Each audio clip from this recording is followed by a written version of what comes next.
Soyez salués, chers fédéralistes d'ici et d'ailleurs. Nous venons aujourd'hui encore par la voie de la direction générale de départ digne et bunien, le pays nous appelle, organe ou bien start-up promotrice de l'État fédéral. Cet État qui pour nous est la voie à la démocratie directe, qui permettrait à notre pays de trouver sa paix définitive. Alors, en ce mardi, nous venons à vous, chers fédéralistes, pour avoir de vos nouvelles. Nous savons que vous êtes tous plongés dans les vacances. Ce sont les vacances d'été, c'est la fin de l'année scolaire et beaucoup de parents responsables comme vous sont déjà en vacances, dans des voyages pour faire profiter les enfants et de passer aussi un bon moment en famille. Alors, de là où vous vous retrouvez, nous vous exhortons à bien profiter, à laisser derrière vous les péripéties de la vie, les difficultés auxquelles vous êtes affrontés dans notre pays et profiter au maximum, de telle sorte que les enfants puissent aussi se rendre compte que la plus grande joie, c'est la cellule familiale. Alors, nous vous souhaitons de très bonnes vacances et néanmoins, pour nous autres qui nous comportons comme le cœur, c'est-à-dire que malgré le repos, on est au travail, donc malgré les vacances, nous travaillons, nous réfléchissons sur l'actualité du pays et sur les difficultés que rencontre le peuple et quelles sont les propositions que nous pouvons apporter à ce peuple. C'est pourquoi aujourd'hui, nous rebondissons sur l'actualité qui est celle de la nouvelle CEI, recomposée en dépit des propositions de l'opposition et de la société civile de Côte d'Ivoire. Il s'agit de quoi, chers fédéralistes?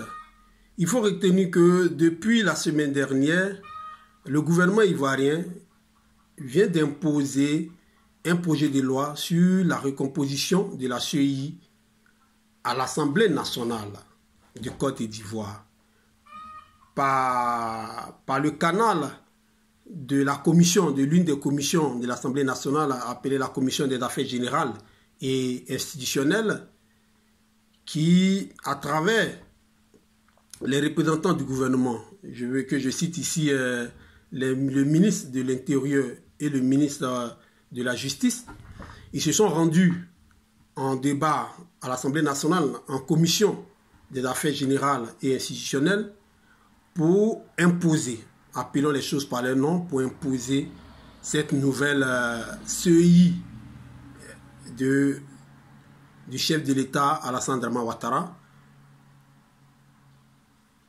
dans laquelle la commission centrale de cette CEI, de cette nouvelle CEI, sera composée de 15 membres.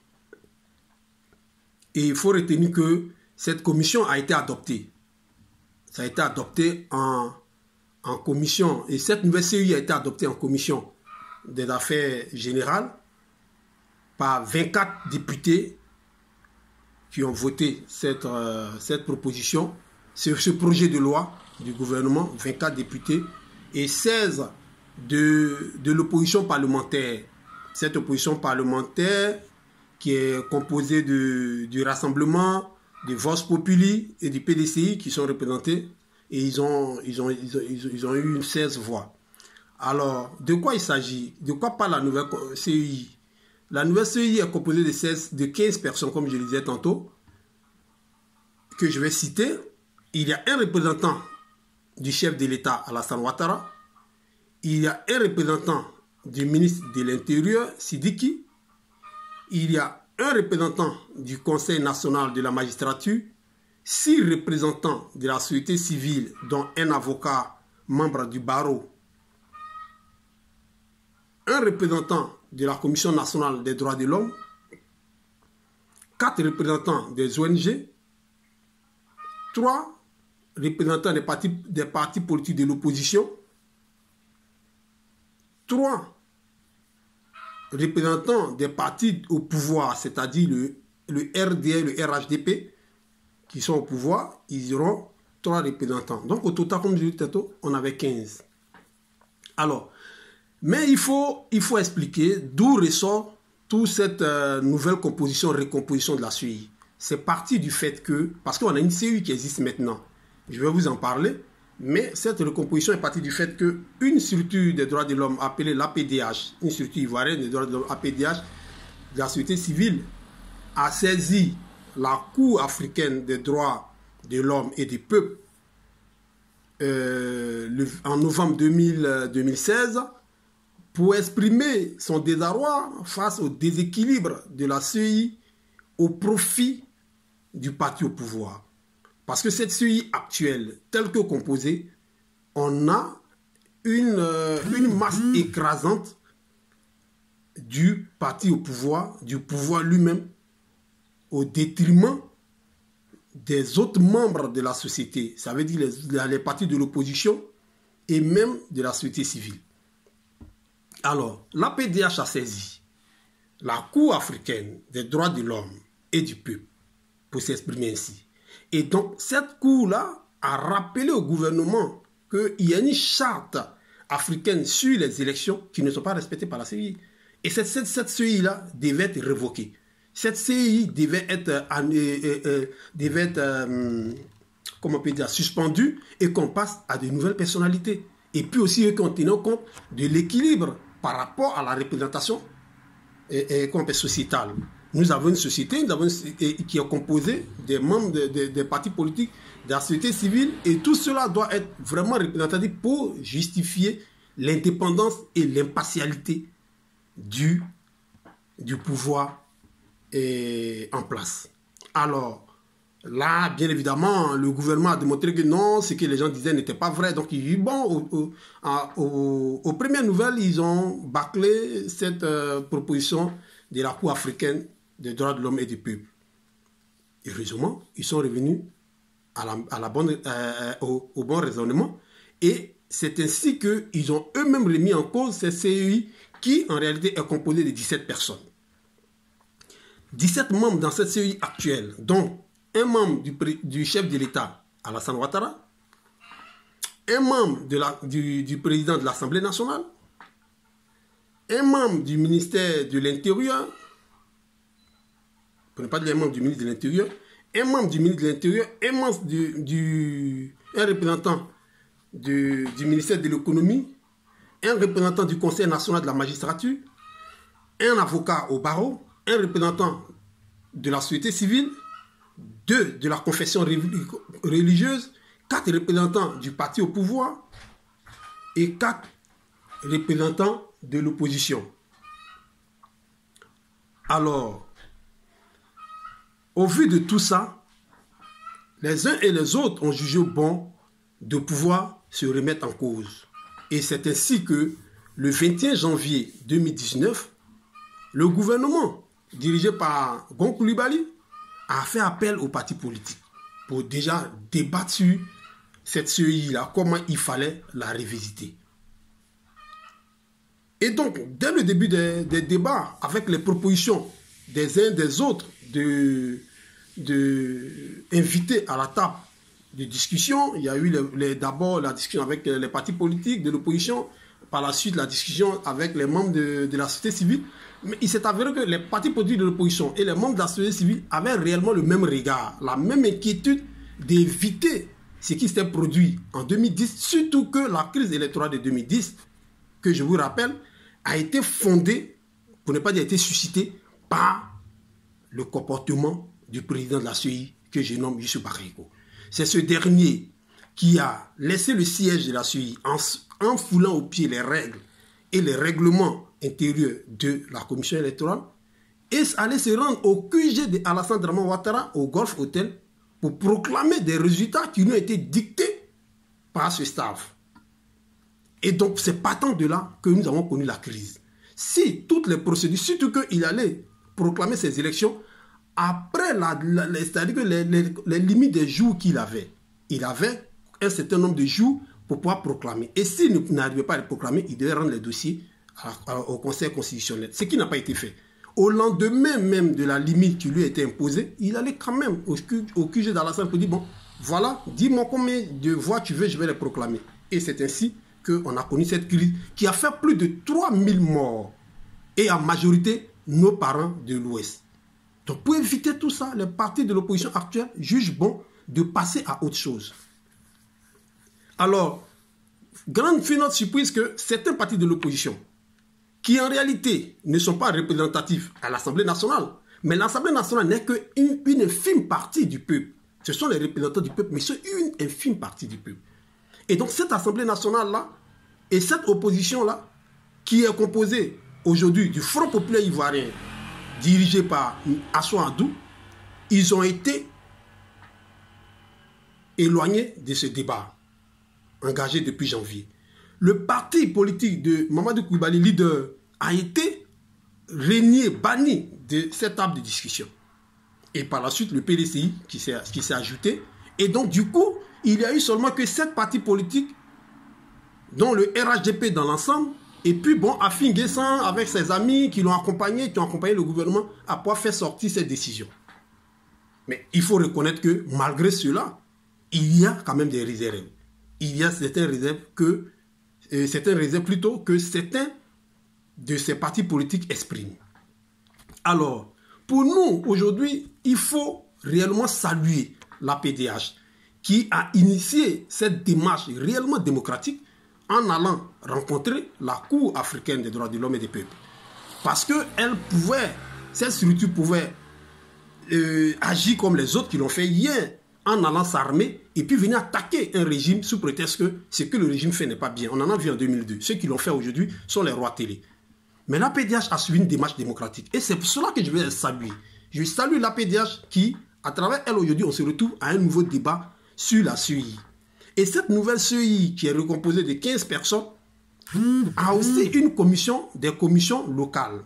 Ça veut dire que dans chaque région, il y aura des représentants de la CEI. Mais dans ces régions-là, il s'avère que même la société civile n'a pas droit de citer dans ces localités, dans ces commissions locales.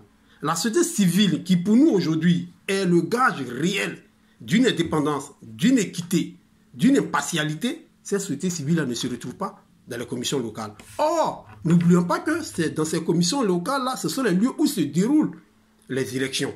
Et c'est dans ces lieux-là, en majorité, qu'il y a aussi des incidents électoraux.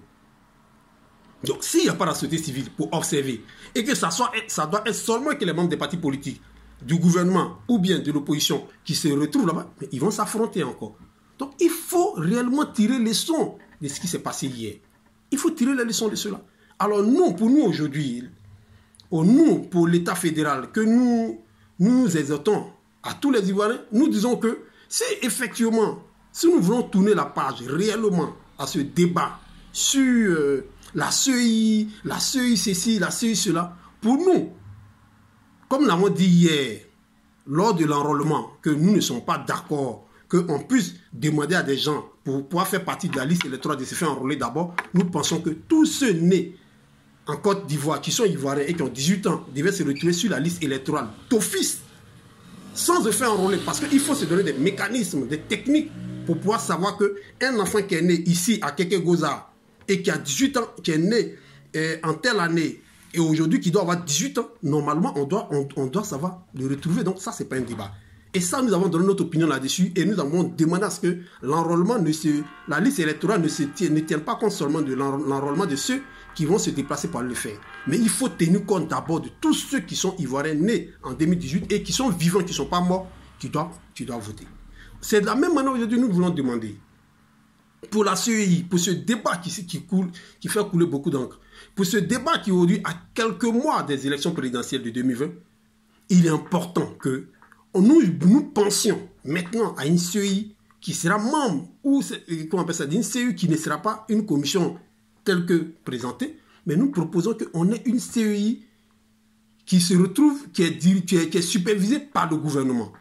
Parce que nous proposons un gouvernement nous faisons un récapitulatif, un gouvernement, c'est celui qui sera composé de façon partiale de tous les partis politiques majoritaire à l'Assemblée nationale. Ce qui veut dire qu'on aura un gouvernement dans lequel se trouve le FPI, le PDCI, le RDR, Leader, le COGEP et tous ces partis politiques étant dans le gouvernement, ils auront tous un droit de regard sur la supervision de choses de la commission des élections. Et donc, le représentant, en lieu plat d'un Youssou Bakaïko, il faut avoir un membre du gouvernement qui s'en occupe.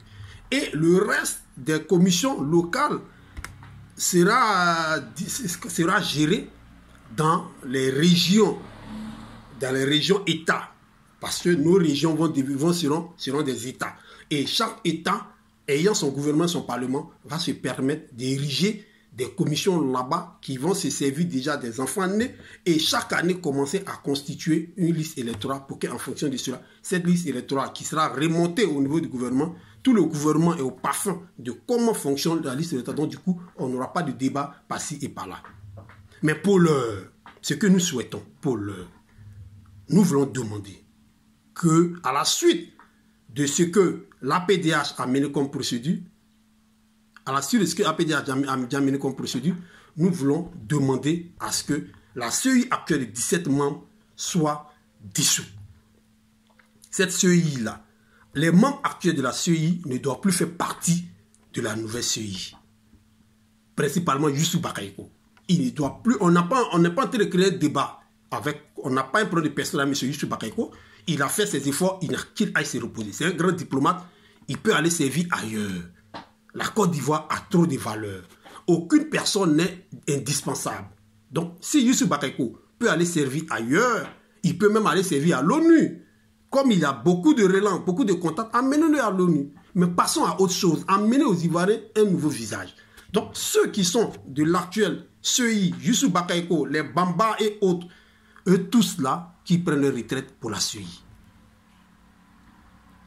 Et de deux, pour pouvoir faire passer notre message, nous voulons demander à ce que une pétition, parce que dans la loi, dans la démocratie, le gouvernement fait un projet de loi.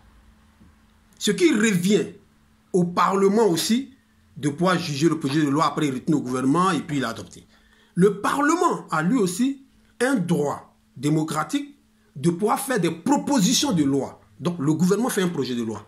Le Parlement fait une proposition de loi, mais le peuple, la société civile, a le droit aussi de faire une initiative dite populaire.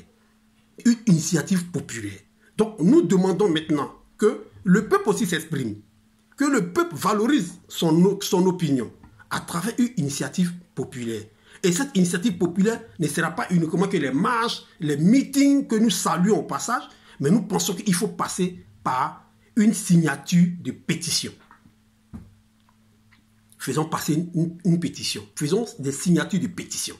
Et au nombre de la population que nous sommes, nous allons tenir compte pour voir le nombre de signataires de cette pétition. Et nous savons que la grande majorité des Ivoiriens aujourd'hui, ils ne veulent plus de cette CEI.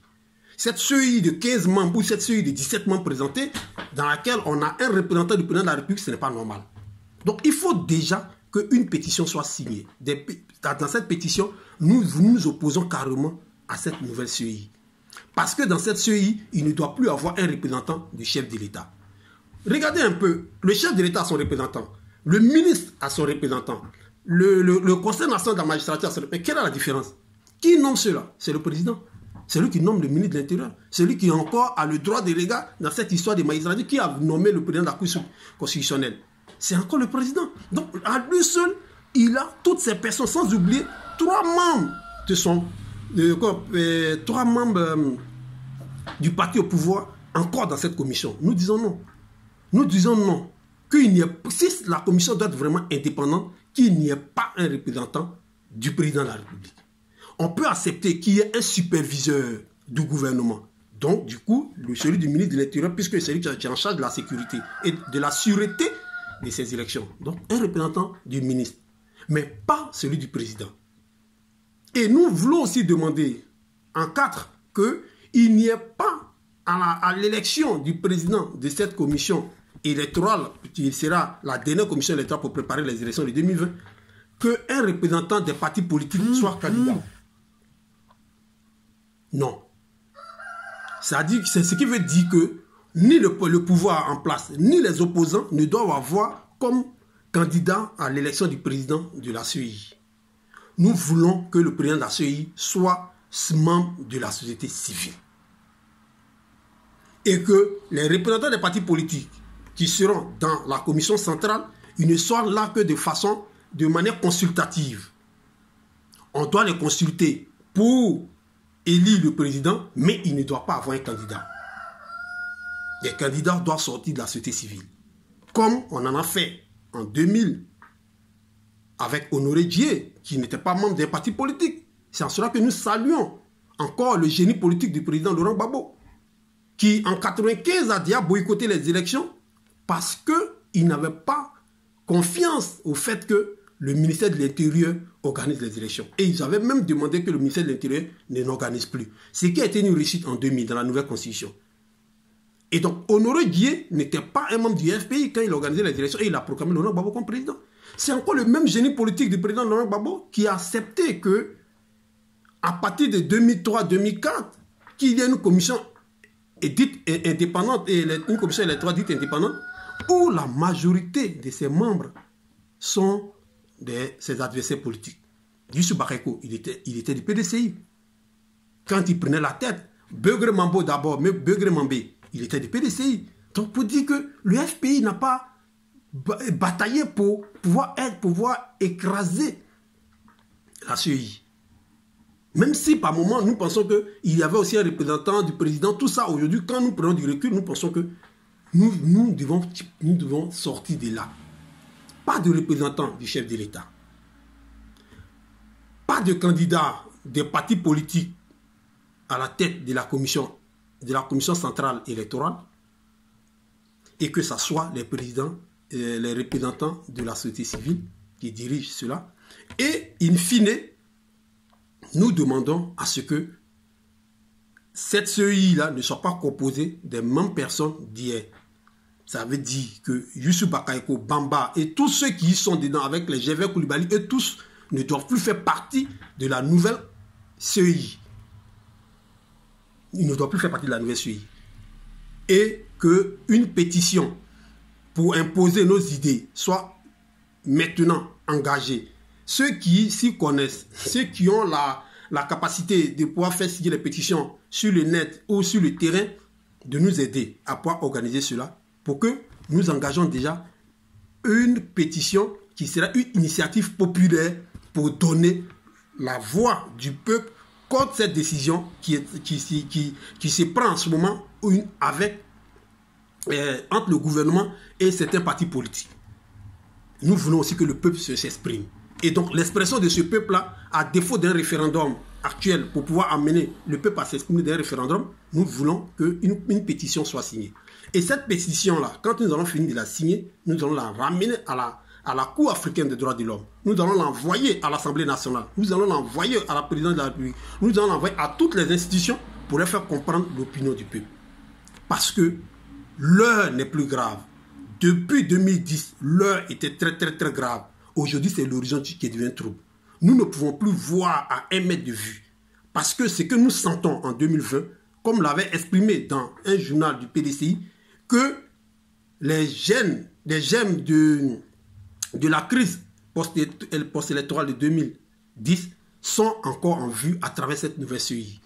Alors pour éviter cela, chers parents, pour éviter cela, chers leaders politiques, nous vous demandons, nous, au départ, que vous respectez l'opinion du peuple et que cette CEI soit révisitée afin de ne plus avoir le représentant du chef de l'État dans son sein et que les membres des partis politiques qui feront partie de cette CEI avec le représentant du gouvernement ne soient pas décisionnaires dans l'élection du président. Ça veut dire qu'il ne veut pas qu'il soit candidat.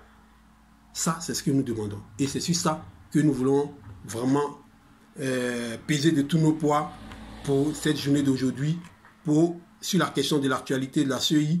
Et la prochaine fois, nous allons encore débattre sur l'actualité politique ou sociétale dans notre pays qui s'est fait valoir. C'est notre devoir de nous exprimer. C'est notre devoir parce que c'est cet âge-là qu'ils avaient hier.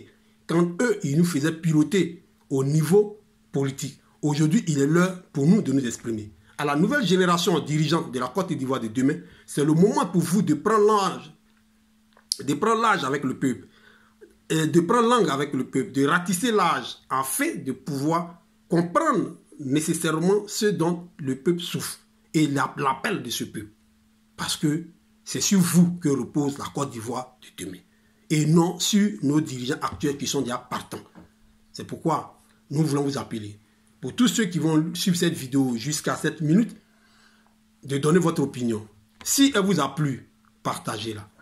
Si notre opinion ne vous sied pas et que vous avez réellement des questions là-dessus, commentez. Commentez pour qu'on puisse ensemble développer cette idée de la nouvelle CEI parce qu'elle est dérangeante et elle fait peur pour les élections de 2020. Alors, nous ne voulons pas assister encore à cette grande masse d'Ivoiriens se réfugier dans nos régions d'à côté, dans les pays limitrophes d'à côté. Et c'est pourquoi nous appelons dès maintenant, pour qu'on sente que nous sommes un peuple, nous existons. Et pour ça, il est important qu'on fasse signer une pétition pour que cette pétition remonte vers les autorités compétentes et afin qu'elles puissent nous donner la paix, la vraie paix et la paix définitive. Nous vous remercions. C'est au nom de la direction générale de départ que nous exprimons et nous faisons cette proposition afin de vous faire valoir nos idées et nos préoccupations au même moment. Je vous remercie et à mardi prochain avec un autre sujet d'actualité.